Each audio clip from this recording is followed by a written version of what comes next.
오늘은 이재명 대표의 공직선거법 1심 선고 공판이 열립니다.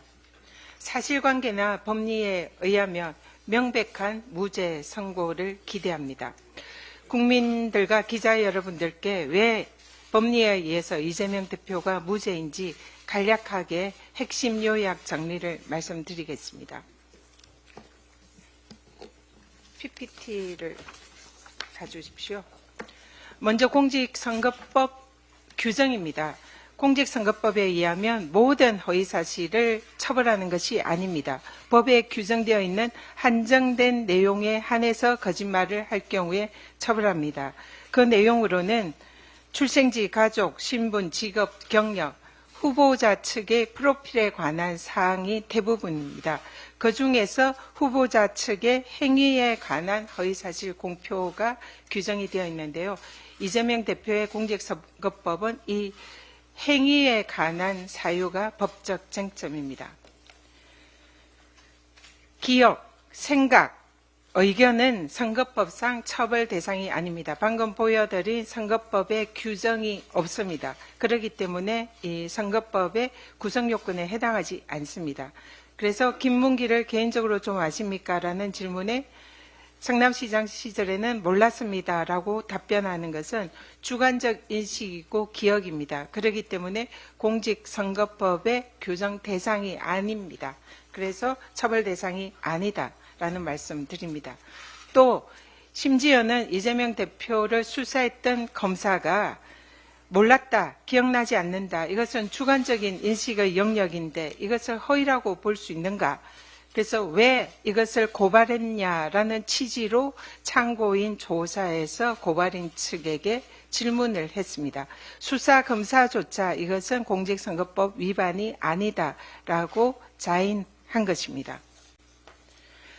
또 하나 공직선거법 위반 혐의로 백현동 사건에 있어서 국토부로부터 협박을 받았다라는 취지의 진술이 허위다라고 검찰은 기소했습니다.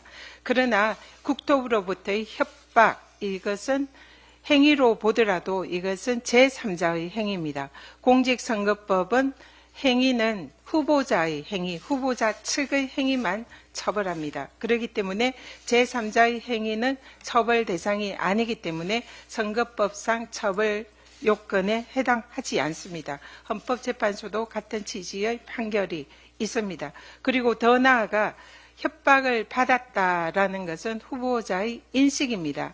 인식과 생각, 의견은 처벌 대상이 아니다라면 앞에서 살펴본 바와 같습니다. 비슷한 사례로 윤석열 후보가 당시에 대선 당시에 김만배 씨를 개인적인 친분이 없다라고 진술한 것에 검찰에 고발이 되었습니다. 당시에 검찰은 개인적인 친분이 없다라는 것은 친밀도에 대한 평가 내지 의견 표현이다.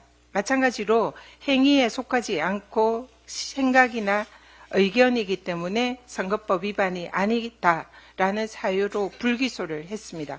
검찰이 스스로 이재명 대표와 유사한 사건에 대해서 죄가 되지 않는다라고 판단을 한 셈입니다. 마지막으로 대법원 판례입니다. 대법원 판례는 후보자가 선거 토론회 중에 한 발언이 허위사실 공표죄로 처벌을 받으려면 일방적으로 그리고 적극적으로 허위사실을 표방하려는 의도가 있어야 된다라고 판시를 했습니다.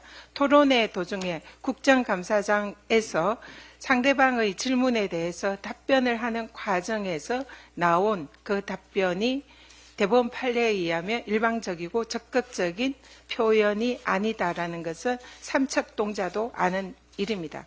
이상의 이유로 이재명 대표에 대해서 공직선거법은 기존의 법리 그리고 대법원 판례에 의해서도 완벽한 무죄다라는 점을 말씀드립니다.